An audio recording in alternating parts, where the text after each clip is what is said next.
eternal light and perfection of God.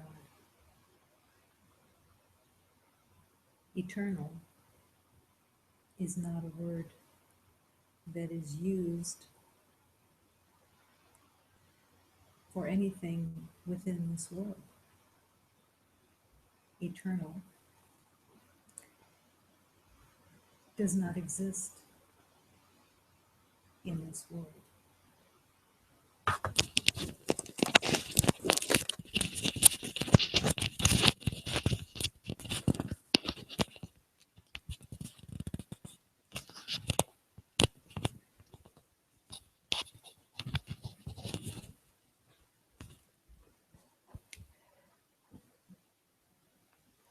There is nothing in this world that has any eternal status. It does not exist. The world of form speaks only to the temporary. This is where so much fear is engendered, because nothing in this form, nothing on this earth plane as it shows itself through separation, there's nothing that lasts. There's nothing that you can wrap yourself around and say, this is here forever. But the eternal light, the eternal love that is God, that is the universe, that is all that is reality. It is all eternal. That is where, when you put your trust, when you put your faith in the solidness of permanence, that is where you can rest. The fear of death, of course, is the engine that runs the fear.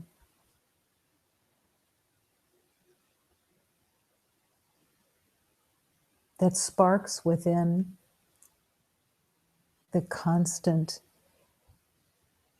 awareness that time is also moving within the temporary. And in the illusion of time, it is held as time that everyone counts in years how long you have to go, how long there still is. All of this is a ruse to hold everyone off balance and not connected.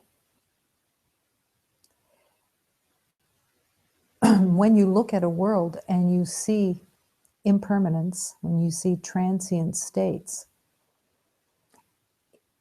it's exactly the ego's intention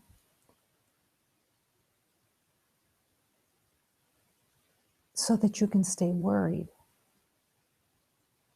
and that you will return to, I have to take care of me because everything is impermanent and moving all the time, and I have to protect and defend something. But the journey of love calls you to let go of that fear, the fear of the impermanence, the fear of nothing staying eternally other than the divine spirit of love.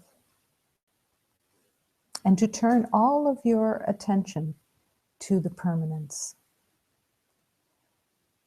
That the permanent, eternal love is what you walk with and what you will always be. Nothing will ever change. That is reality.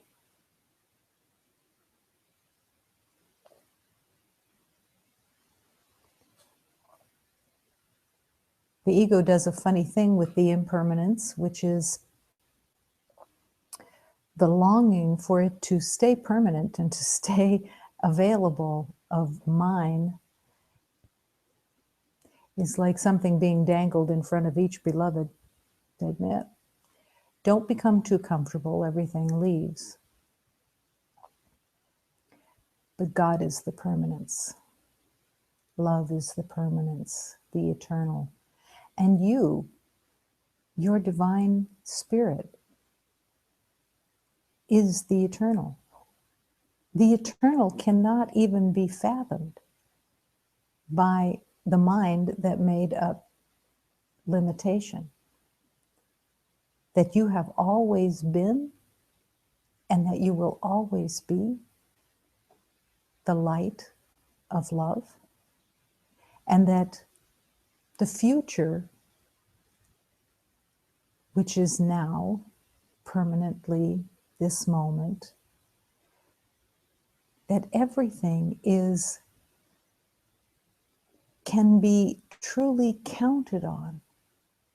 The permanence of love, the permanence of joy, the permanence of harmony, the permanence of life that has no death.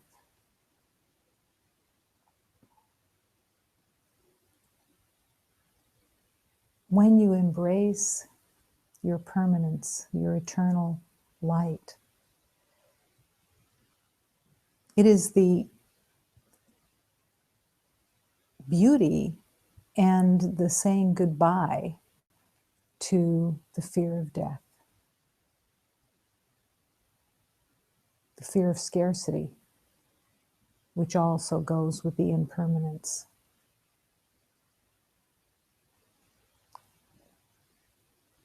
The beautiful blessing of the eternal, that it can always be counted on, that it is always, love is always there. Love is always surrounding you. And that the permanence of every divine being walks with you for all eternity. And that the love remains for all eternity.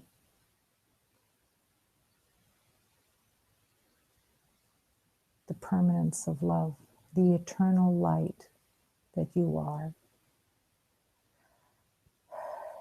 can rest.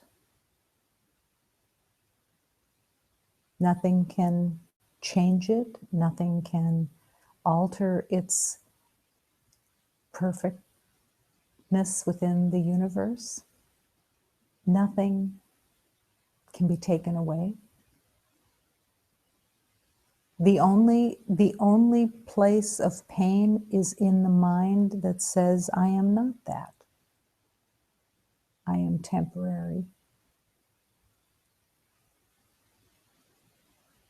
But love's permanence is there for every beloved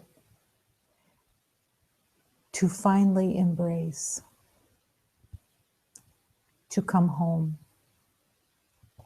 to remember, and to rest in the eternal. How perfect. And how perfectly wonderful to be able to see the illusion for what it truly is. A temporary form that can be transformed and used for love, but in and of itself has no meaning. But as you take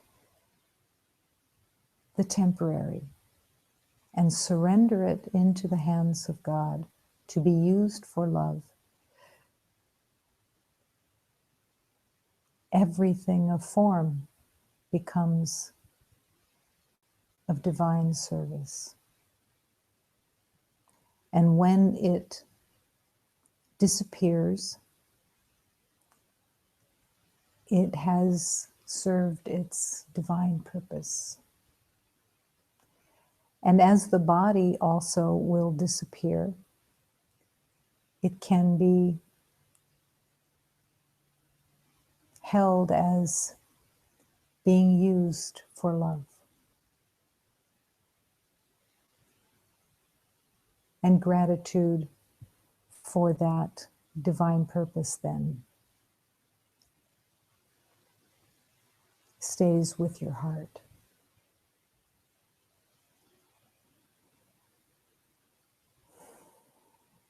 In the permanence of love, the everlasting truth of love,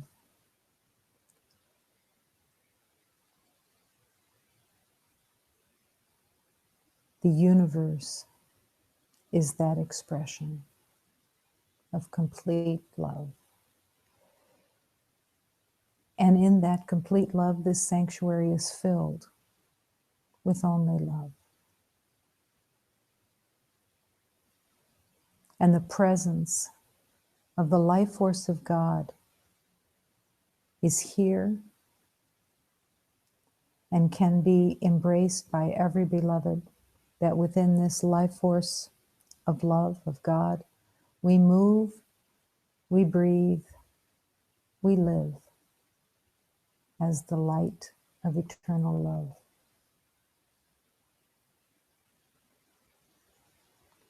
The returning is to that life force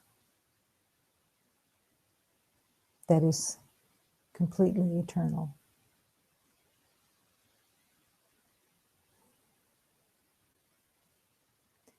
The perfection of your eternal spirit.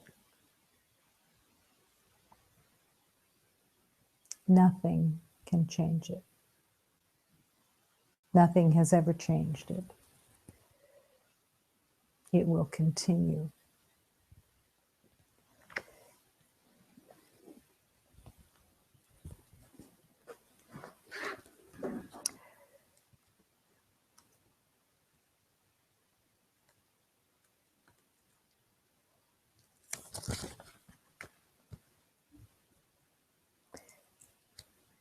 Allow this prayer to call you home.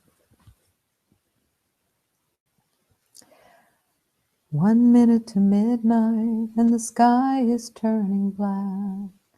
1 minute to midnight and there's no turning back. I'm going home. I'm going home. I'm going home to stay. 1 minute to midnight and my train is pulling in. 1 minute to midnight and my new life will begin. Love calls me home. Love calls me home. Love calls me home for good. 1 minute to midnight and the bells begin to chime. 1 minute to midnight and they tell me that it's time to turn toward the light, turn toward the light, turn toward the light of my home.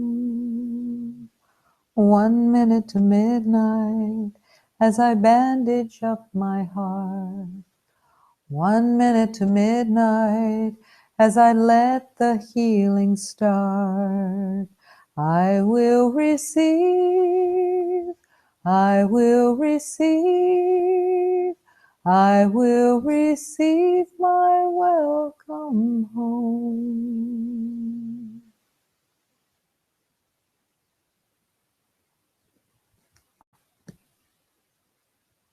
Receive your welcome home by just letting go of all the made up, temporary, perceived problems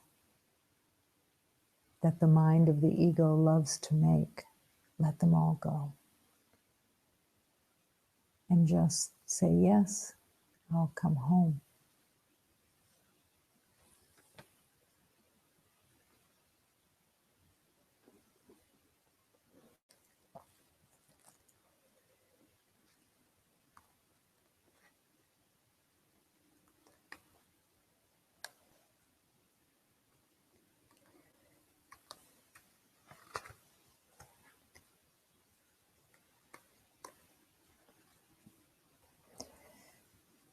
I am here to love. And I must love with all of my heart. The Blessed Mother has called to me to learn to love with all my heart. My Blessed Mother, you hold us in the truth of love itself with forgiveness, and we are here to remember that all love is the holy union of eternal love itself. Divine Father, we say yes to being held in the realization that all is perfect and that each beloved is the light of God. Help us to see this truth in every moment. We must love. Eu devo amar no coração. A Virgem Mãe foi quem me deu para eu amar ao Senhor Deus. Ó Virgem Mãe, Divina Mãe, vos nos perdoe os filhos seus, para nos amar ao Senhor Deus. Divino Pai, Rei Criador, vos nos perdoe nos pecadores, para nos amar com grande amor.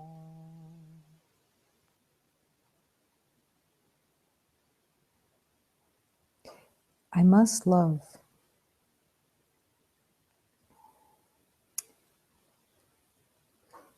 This hymn is a yearning from the place of recognition that I must love, and yet I pull away from it again and again, and I must stay.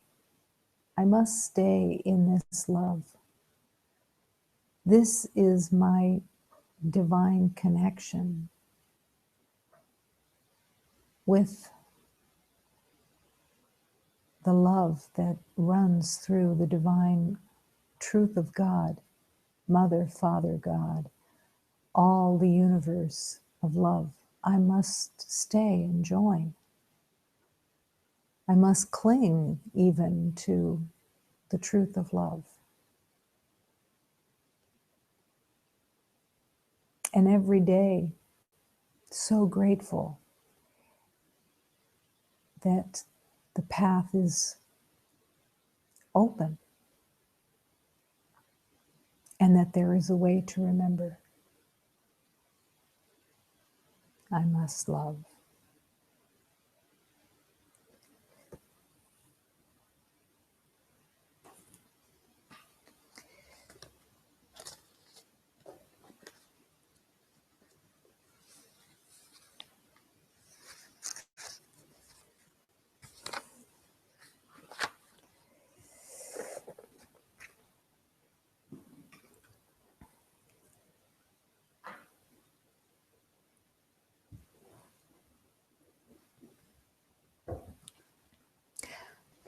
When the meadows on the body turn gray,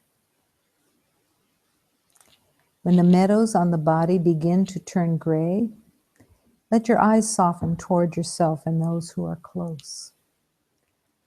Let anyone, anything inside that has driven you, let them retire or move on at an easier pace. And where you were once firm and might have even said to someone, "Feel my muscle," or admired it yourself, yes, now look at the way you have become, or will someday if you live as long as you may want. Many do all they can to not have to face the candle going out.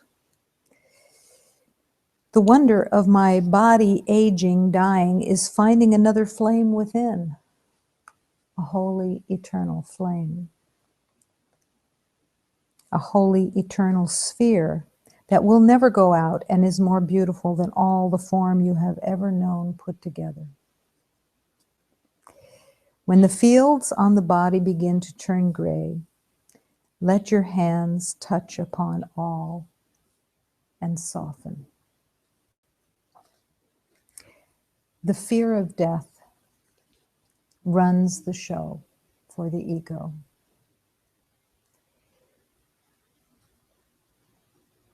And it does its job by paying attention to how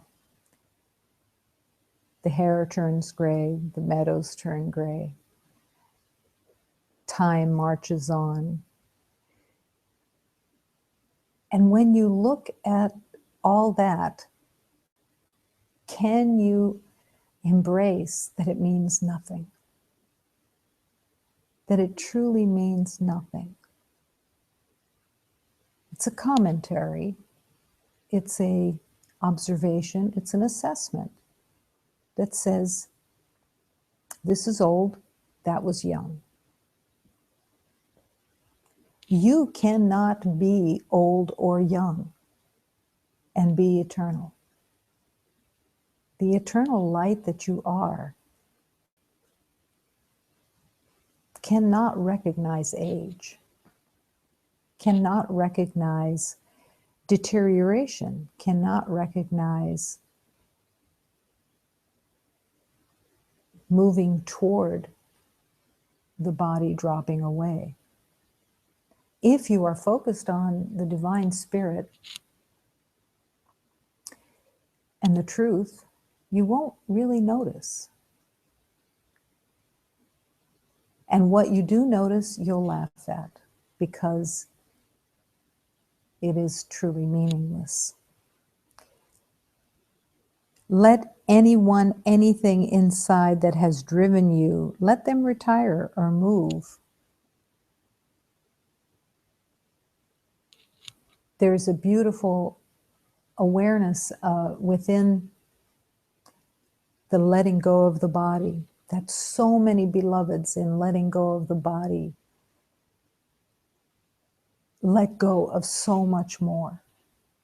Because at that moment of letting go of the body, there is an awareness of, well, I have nothing to lose now. I'm going to go for it and return home to God. And beloveds do, because there's nothing to lose at that point. There's nothing to hang on to. But why wait till that last minute?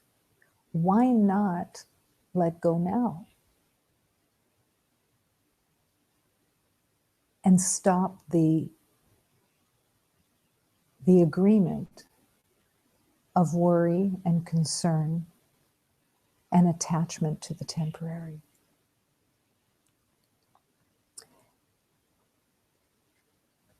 There is a little teaching that I've used once before, but I felt called to use it again. It's a really sweet teaching that speaks so well of the ego. Debating the ego is like playing chess with a pigeon. No matter how good at playing chess you are, the pigeon is just going to knock down all the pieces, poop on the board, and walk around all triumphant.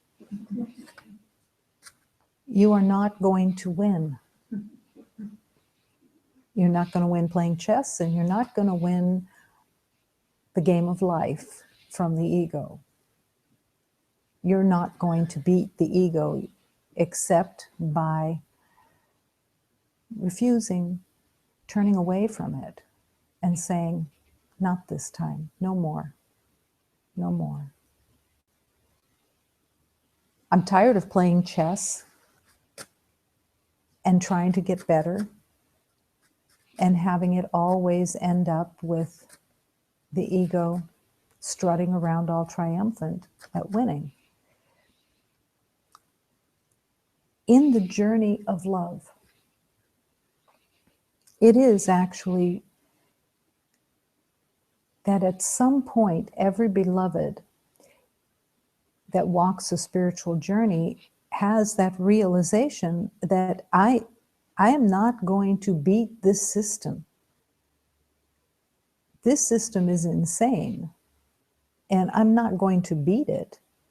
I have to turn away from it. I have to refuse its validity because it is not my friend. It has no intention of having you find your true self. It will do everything for you not to, because that's its life. The life that it lives is through your not living your life as the eternal.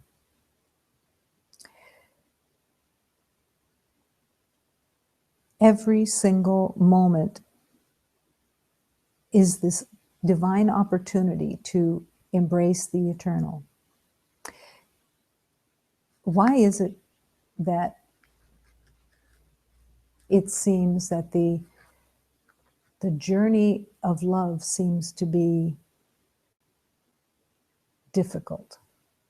Well, it seems difficult because it is not your habits, and it goes against what you have believed to be your own mind, when it's actually not your own mind that is making decisions. It's the ego mind.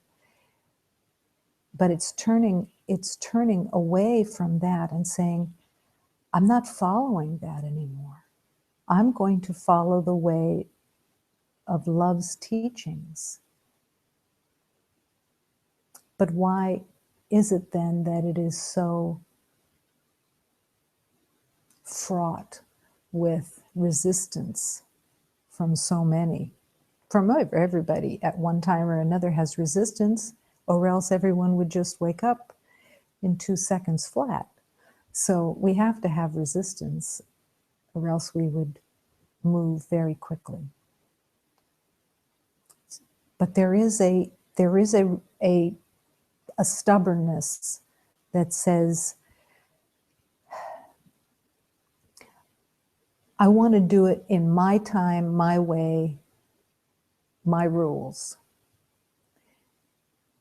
And when that is made as sometimes an unconscious statement, all the divine beings of love begin to laugh, because every beloved has had the same declaration.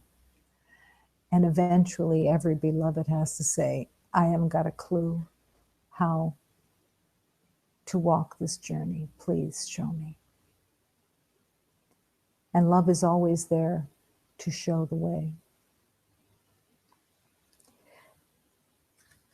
Almost every beloved that is really feels very called to remember, feels that yearning within.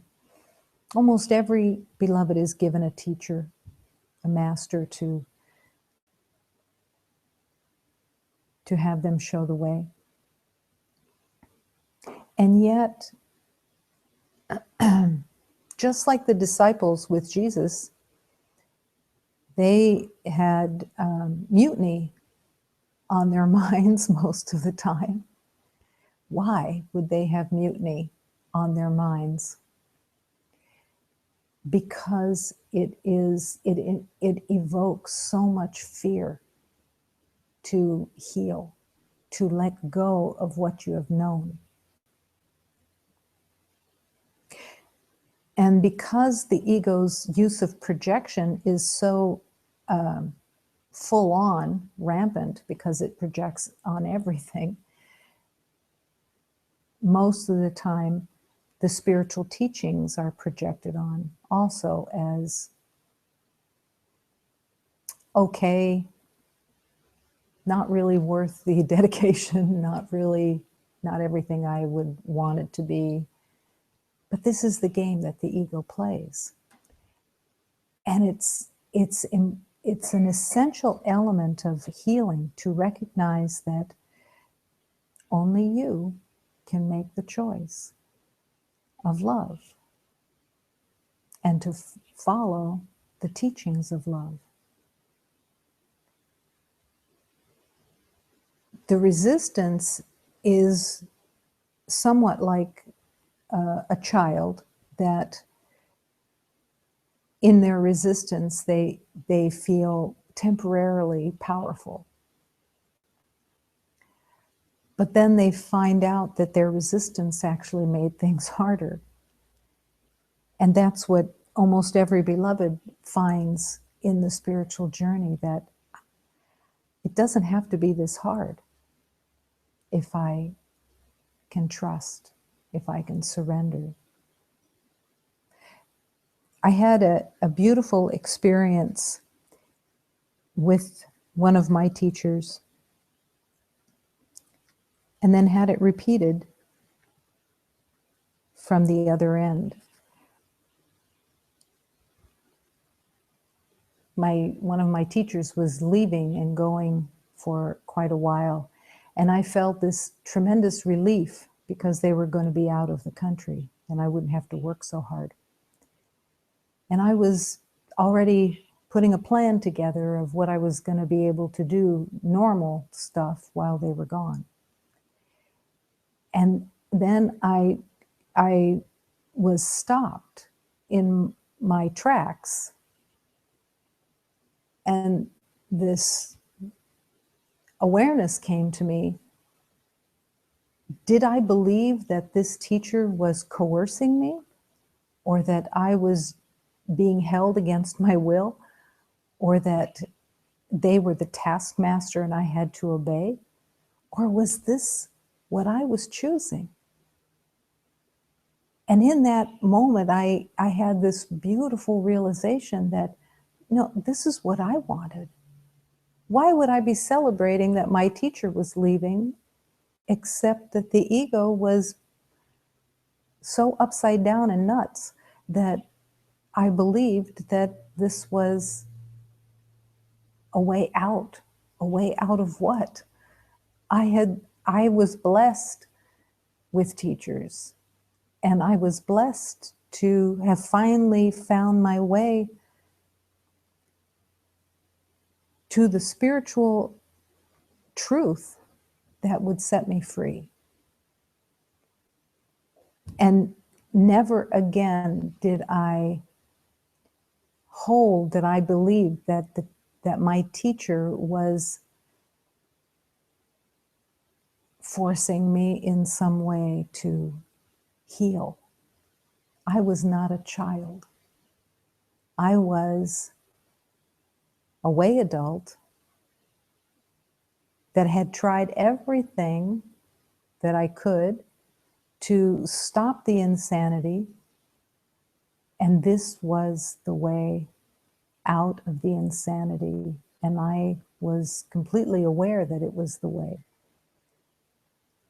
But I had to embrace it, that this is what I truly wanted, and that there was no coercion, that there was no having to please a teacher at all,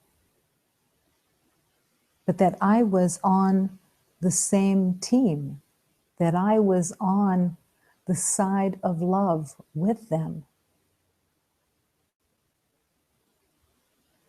I never again resented anything that any teacher offered me. I never unconsciously resented it anymore. That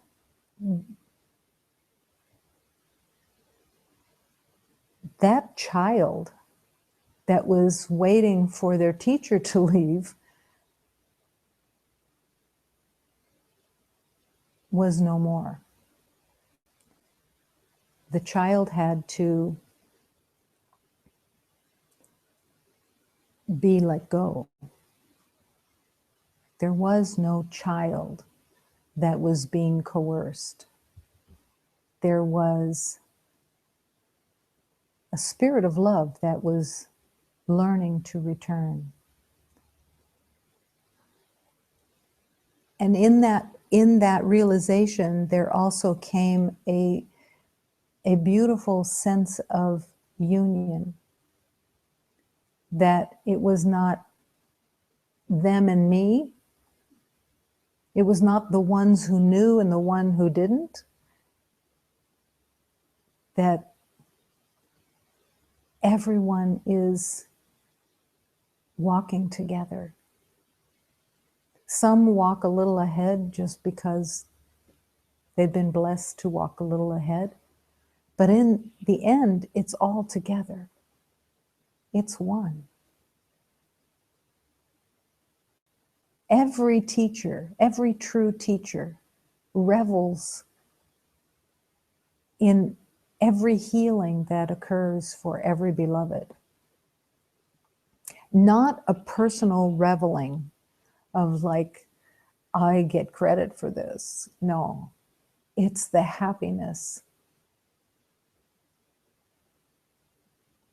of a budding freedom, because there is so much love for every beloved. And every teacher, every true teacher, has no purpose other than to serve love and to serve every beloved. There's just no other purpose. But there's also no attachment to anyone's journey. If a beloved is in resistance, it's okay. They may have to walk through a resistance. They don't really have to walk through a resistance, but they may feel that they have to walk through a resistance. There's nothing personal about anyone's success in the spiritual journey. The success is in the awareness that you are the divine light of God.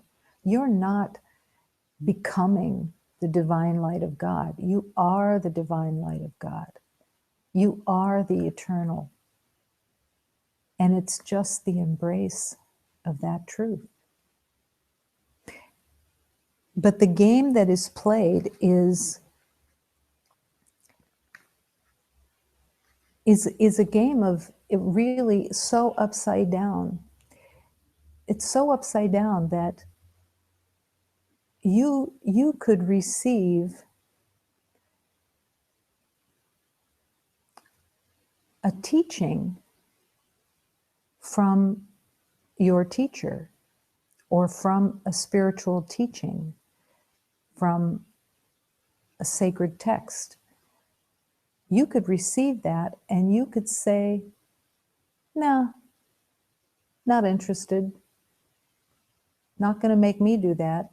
No, I'm not letting go of this. I'll do it my way. And somehow this place that beloveds go is a game that, very much like the chess game, where the ego just knocks over all the pieces.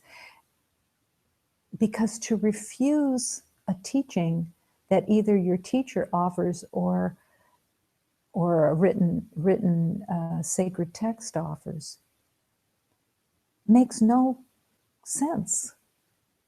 And yet the ego revels in saying, my teacher told me to do this, but I don't want to.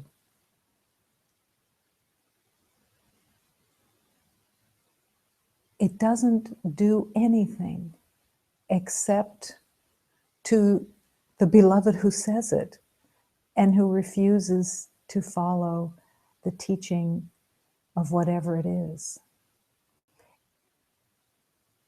These are the games that the ego plays. The spiritual journey is a place of courage. It truly is. It is a place of courage. Oh, my Father, give me strength, give me courage on this road. Because you're stepping out of an entire identity that everything in your life told you was reality. And you're stepping out of it into freedom. And it isn't to be surprised when there is a squeeze, what I call a squeeze. And it's just the learning not to be afraid of the squeeze. What is the squeeze? The squeeze is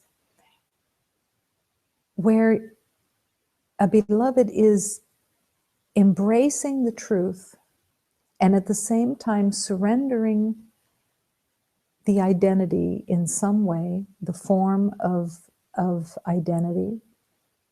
And in that place, there is a squeeze that is occurring as the letting go is being recognized and the acceptance of the truth is being recognized. There is such a shift occurring in divine healing that it shakes up the whole system.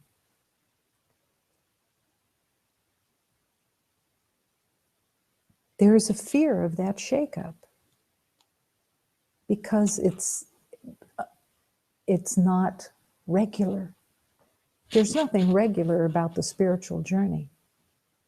There is everything miraculous about the spiritual journey, but there's nothing ordinary or normal about it. It is a choice that you are making for humanity. It is a place of deep honor to be called to serve humanity and to serve your own remembering. But it is not like walking in the trance. Imagine that you were a child or somewhat of a child and you were sleeping and somebody starts shaking you and says, wake up, wake up. And everything in you wants to stay asleep, except for the little willingness that says, okay, I'm going to get up. I'm going to wake up now. But you can feel the pull to stay in the sleep. And that's what's going on within the identity of your belief that you are a body and the truth of your spirit. The truth of your spirit is wanting to wake up. And it's being shaken. It's being called to. It's being given reality. And the sleep part says, I can't stay awake. Everything in me pulls me back into what I am familiar with. what my habits are, my trance state. But the more you get shook, the more you move around and embrace the truth, the easier it becomes to stay awake. You may still fall asleep. You still may not even for days sometimes stay in the illusion. But let the shaking really let it wake you up. Take every sacred teaching so deeply into your heart that it shakes up your heart. It shakes up everything that you were trying to hold on to. But your spirit is saying, thank you very much. Thank you very much, because I really want to wake up. I want to be the life force of God. I don't want to sleep anymore. Take that courage and realize that even though the body is turning gray, that this is your divine opportunity. This is your divine purpose, whether it's 10 years, 20 years, 30 years. It's like this is the lottery. This is what changes the trajectory of the rest of your eternity. And how beautiful is that? And all you have to do is be willing. It isn't even that you have to become Einstein to figure this out. You're just called to follow the sacred teachings and live them. And God heals everything that is brought to the surrender. When you no longer want to be fearful, you embrace the truth more deeply. When you're tired of the pain, when you're tired of the burden that the mind is putting on you, you raise the white flag, because I'm tired. I'm tired of the pain. I'm tired of the fear. And let that tiredness propel you into accepting the teachings even